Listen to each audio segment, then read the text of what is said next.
bụrụ na unu ga-eche nwaanyị Fulani a ntị, unu ga-eche ya ntị, nwaanyị ọma mara mma nke Fulani a, unu ga-eche ya ntị, unu ga n'ihe m ga-ekwu. I don't mean to be rude. I don't want to be rude to anybody, and I don't want to disrespect anybody, and I don't want to insult anybody. What I'm saying is that is the real truth. The real truth, the real problem of Nigeria, are Northerners. Northerners, Fulani, Hausa are the problem of Nigeria. They don't want our Nigerian progress. If they are not the one in power, then nobody can do it. It's only them that can do it. If you say you deprive Igbo people from having what is supposed to be theirs, allow them to go for their Biafra. If you say Yoruba people are not competent, they cannot rule Nigeria, allow them to go. Then we, the Northerners, should just stay and rule ourselves. If we kill ourselves, that's our business. You cannot say no, because Igbos, you think Igbos are thieves, Igbos are wicked, Igbos are this, they are that, they are this. There is no way that there is not the good, the bad, and the ugly. So if you cannot help the Igbos, allow them to go. If you cannot carry the Yorubas, if you don't want them to rule you, allow them to go. Then we, the Northerners, will rule ourselves. If it's going to be better. We are one Nigeria, so we want the best for Nigeria. So we should look at where we are going wrong, so that we can perfect it. Obi dị mma na ụlọ nọrọ ihe ọnụ si n'ọnụ nwaanyị onye Fulani wee pụta na ọ bụ ndị ugwu ndị Fulani na ọha bụ ndị nsogbu nke Nigeria na-agabiga. Enwere otu nwaanyị mụ na-akpa nkata ụbọchị a. Nwaanyị a bi na ugwu Hausa, anyị na ndị na-achị achị n'ugwu Hausa, ya na nwunye ha na ha nwa na-adị na mma. Ha na-ehicha n'ụlọ ha n'ihi na nwaanyị ebiela ugwu Hausa ọtụtụ mgbe ọ na-etere ka ndị Hausa, nke mere na ụfọdụ ndị ama ha na ọnwa onye Igbo. Ọ sị na e nwere ihe federal gọọmenti webatara asị mgbe kegasịrị ya all the zones, ekene ndị north east, north south, na mgbe o kegidere ofu onye n'ime ha emepe ọnụ jụọ kedu ekpene ka a ga-enye ke ndị south na south east. Ọsịa dịka nga amụnyere ọkụ na fuel, ndị mmadụ apụta bawa na enido kpọrọ south east and south na nwee ihe south east ga-eketa n'obodo a bụ Nigeria na-aba na ekwukwele ọzọ. And mgbe ọ nọ na-abazi ya ọ magharakwa na onye south east onye Igbo anyị nọ ya, mana ọ dresịrị ka ndị ụmụ nwaanyị ha ji ndị a.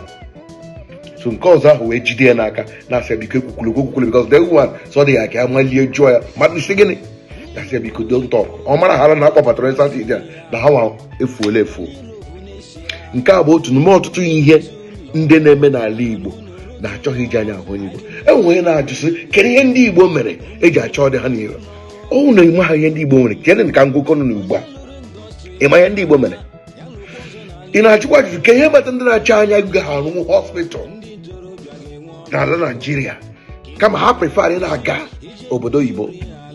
Ị na-ajụ ajụjụ na nnukwu ajụjụ. Ọtụtụ n'ime ha nwecha standard hospital. Ama m otu onye na-achị obodo Nigeria, ị gaa na South Africa gị hụ ụlọ ọgwụ ihe ndị ọrụ gasịrị ka hapụ ịkpọrọ ụlọ ọgwụ, ihe ndị ọrụ karịrị ego a ga-eji were ụlọ ọgwụ. Ị na-ajụkwa ajụ gịnị mere ha ji na-arụ ihe ndị ahụ n'obodo ndị ọzọ ndị a ma ha chọghị ịrụ ya n'ala Nigeria? Ị na-ajụkwa ajụ a. Ị na-achịkwa m na onye achịkwa unu ugbu a si awụja ga bụ whatever ọ na-aza. Ị na-achịkwa m na ọ maghị ihe ọ ga-eme ka ndị mmadụ wee rijuo afọ, ndị mmadụ nweta ihe ọma, mana ọ gaghị eme n'ihi gịnị? Ha achọghị ọdịmma Nigeria.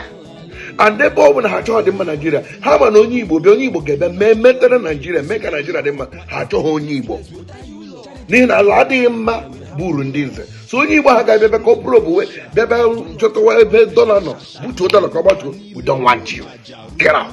That's their plan. So ha ma na Nigeria, ha bịara abịa na Nigeria ha chechi bịa, so ha ga-erigide Nigeria rituo ya ọnụ n'ala.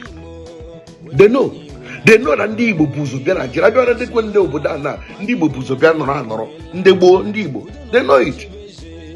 So ha go ha bịara mbịa, ndị bịara mbịa ha nọrọzie chọọ ka ha rituo ya. So onye ọbụla ga-abịa imezi achọghị ya, onye Igbo ga-abịa imezi ya Nigeria aga achọ ya. Ọha nji na-agwa, achọrọ m ime vidio m ga-agwa na-ekwu Peter Obi ọsọkwa ya mgbe ndị ala ma ejiri ihe ọma niile nọ n'ụwa, ọsọkwa ya lụnyecha ha niile nwaanyị 4 the whole Alamajiri in Ugwasa, Peter B will never rule Nigeria. Maori make campaign there, Mopatanga campaign there. Reason that campaign I would have no culture or go win here. Ma see all the Maka, Ibena Mande, Ghana charge, Ibena Mande more. Also, no Kakwana mother, noble Okoko Butrisi, Ketabon Keta Butrisi, Okoko. So I gonna quadre, I gonna portray Manahia Bruno Binoga Hachi Nigeria. Why? Oh, one Igbo. I joy. Mother got going to I get Mexico on a give solution. I need 5 Igbo state Chekota Kono, do not develop our Igbo. Only Bob channel energy towards Igawa Igbo, which in your factory. Channel your energy towards it. Any Igbo person. Email your tour. Alibo, put a bag and I charge on Abia. I'm money and they put a Libo got on to Dubai, London. Emerson, Nirani, Kony Bob and Chinaka. That's why you name Igbo roller. Obina Thomas Botoba, Bamhur, company. I and the Igbo roller and ID join the Kataka.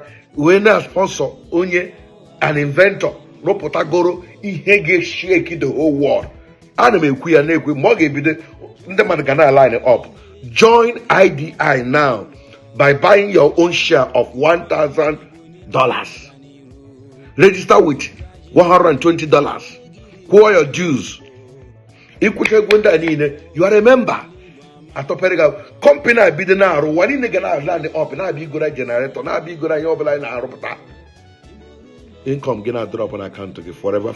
May the end all your income. As long as that company exists all over the world, your income may exist. Only when in Cheno, Yano. I want to have a some million. I said, a little mother and I bought saw him, Ogula Mahagosuru. I will put a shop on a cuckoo with gazetted seal of O to be signed by the Commissioner for Land and Survey. Bias road to Aladea. One and on there, $9,000, 9,000 naira, 9 million naira, sorry, 12 million naira, and again 7.5 million. Zura shop, Nekuko, permanent law one and Kiki. Yeah, we in that channel, Kaila one all. Let us reach home. Why are Balonia, the Fulani will problem Nigeria? They know it and we know it. But Ndi Igbo achọghị mara ihe ụfọdụ na-echita ọtụtụ gaga onwe ha ga-eme anyị na Lagos unu kpawara na ha akụ unu kpara na Lagos akụ furu ọhịa because ha ga-emebi ya ha ga-eri ya unu kwesịkwara ịkpọkwa m prọfet unu kwesịrị ịkpọ m onye amụma akwa otu afọ gara aga ka m kwuo okwu Igbo ruo today gịnị ka a na-adụ ugbo Igbo must go ọkwa ya Igbo ruo m bitere n'olu Igbo amalitere m prophetically this name came last year 2013 March Igbo ruler today na ọ ba na English Igbo must go oya Igbo ruler ndị Igbo ka lọtawa n'ụlọ biri Lagos but bịa nụ mezu ala nna gị bure company gị duplicate another one e-money gụbana atọ eze ndị na-enwere ego make sure na unu rụrụ right company ala Igbo ka e reduce enweghị ọrụ ka ụmụaka anyị nwee ọrụ udo dịrịnụ otu aka ọhụrụ n'ọnụ Igbo ruo ụlọ na-edozi ala Igbo kenesianụ. Ones that are being constructed is on roofing level now, they're all for sale. And you can see that's our shop R1F is our temporal office. Shop R1E has been sold, somebody in the island. R1D has been sold also, somebody in the US. Then you can see the R1P is the office I donated to Akugono. Shop R1Q is empty, it's available for sale. R1R is also available for sale. All these are also available. Then you can see the R1, R1O, R1N, R1M, all upstairs. They're also ready. And this is the one I donated to you guys, shop R1P. Corona is upstairs facing Douglas. You can see this is Douglas Road. It's facing it directly. It's facing Douglas Road directly. As you can see, me, and this is the shop. Alright? This is me and this is the shop. And this is directly opposite.